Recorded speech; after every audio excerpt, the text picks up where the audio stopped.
and welcome to Mental Health, the Up&Up. I am Anna, your host, and we're talking with Geraldine Peterson, licensed mental health counselor, to give you the Up&Up on mental health with ideas that are clear, helpful, and maybe even fun. In this series, we are talking about general wellness and what seeking mental health care looks like. And in this episode specifically, we are talking about finding a counselor. Geraldine, would you like to introduce yourself?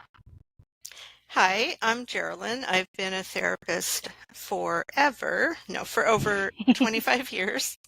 I've worked with a variety of people, and part of this podcast is trying to take what people have said to me about what's been helpful and pass it on to you. So I want to share the ideas that clients have said worked for them. Quick disclaimer, I'm a therapist, but this isn't therapy. These are simply ideas for you to think about on your own or to talk about with your own therapist. And last podcast we talked about kind of the nuts and bolts about finding a therapist, and this time I want to talk more about finding a therapist that's a good fit for you, or kind of how to tell whether a therapist is a good fit for you. Awesome. Yes. So I remember last time when we just touched on this subject, the three things that you said that I loved, because it was a nice sum up, was whoever your counselor is, they should make you feel heard, should make you feel understood, and they should make you feel safe. So those are kind of our guiding lines that we're going to explore today. I was going to say, I love that. I love that brilliant thing that I said, Anna. It was really good. But those are all true. So I'm going to start with just some kind of ideas to kind of rule in or rule out a therapist when you're looking for therapy, and how you do find that out. And some things you find out simply by asking. So you can ask your therapist what they specialize in. Most therapists work with anxiety and depression, and many therapists work with many issues. You don't necessarily need a therapist who specializes in something to work with you. It is helpful that they have enough of an understanding of that issue to work with you. For example, if you're going to therapy with family dynamic issues, it may or may not be helpful to find a therapist who specializes in family issues. If there's something real specific you're looking for, or that has a part of why you're seeking therapy, a cultural background, a religious background, a lived experience, you can ask your therapist about their experience working with that. It's not necessarily vital that they say, oh, I specialize in that particular issue. And sometimes it might even be helpful if they aren't quite as familiar with the issue as you are.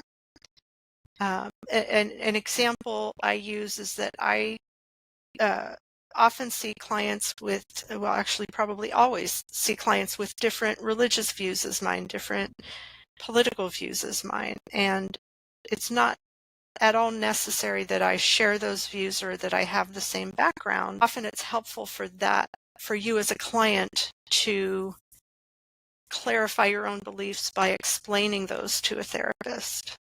So you're probably not going to find a therapist with exactly your same belief system or cultural identity, or lived experience as you, as long as you can communicate about it. And sometimes that fresh perspective is super helpful, because it's hard to have growth when you're living in a vacuum and everyone around you is in the same bubble. They have the same beliefs, the same structure. And so sometimes getting that outside perspective is very helpful to help you see where the value is in what you do believe and to define it, like you said. So absolutely.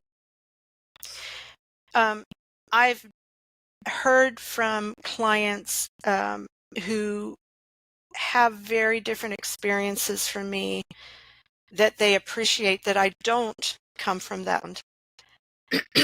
excuse me, that I don't come from that same background. And often I've asked them, why didn't you seek out a counselor who shares that religious belief, or who has the same military experience, or who is or isn't a parent? And they'll say, I already know what those people or that system is going to say.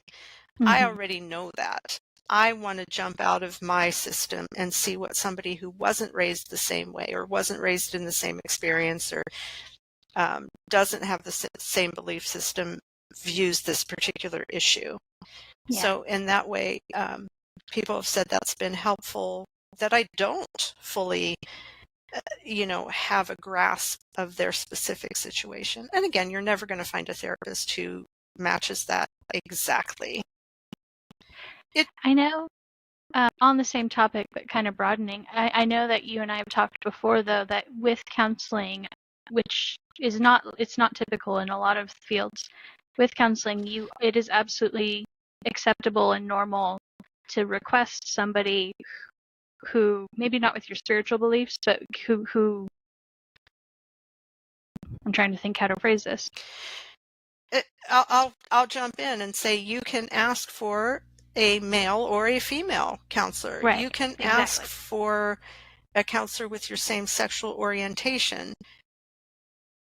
However, truly what you're asking for is someone who has enough information about that background. But it's not taboo to say, I'd like a female therapist. It's not taboo to say, I'd like a therapist who's also served in the military. And Go ahead. And the point of that, I think, is for comfort more than anything. Yeah, go ahead.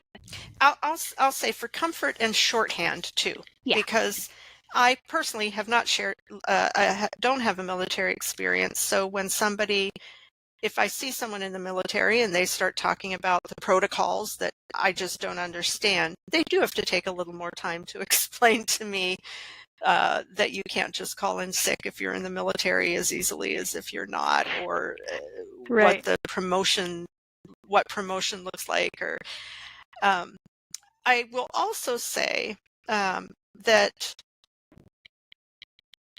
comfort and kind of shorthand, and not having to go through the process of explaining, this is what this religion believes, or this is what my religion believes, or this is how the military operates. While it is sometimes helpful to explain that to an outsider or someone who doesn't have that shared experience, because it does help you clarify your own beliefs and your own experiences. I want to tell a story that happened to me when I was working on the crisis line. I was listening to a call come in, and a male answerer answered the phone, and I heard him say, I will find you someone female to talk to if you want that, but I want to say something first. And my gut reaction was, this was probably someone who'd experienced a sexual trauma, and how dare that male answerer not just pass her right on to a female, right? Because of course that's uncomfortable. It's going to be more uncomfortable if you were attacked by a man to talk to a man about fear of men, or whatever. But what he said has stuck with me after literally more than over 20 years. He said, he definitely gave her the option and said, I will pass you on to someone else who's female if that's what you want. But I don't want whatever happened to you to take away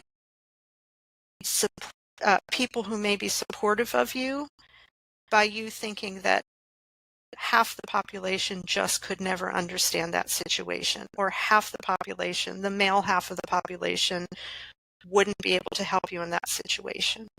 So what he said was, I don't want to limit your resources by supporting the belief that only females would be able to understand that.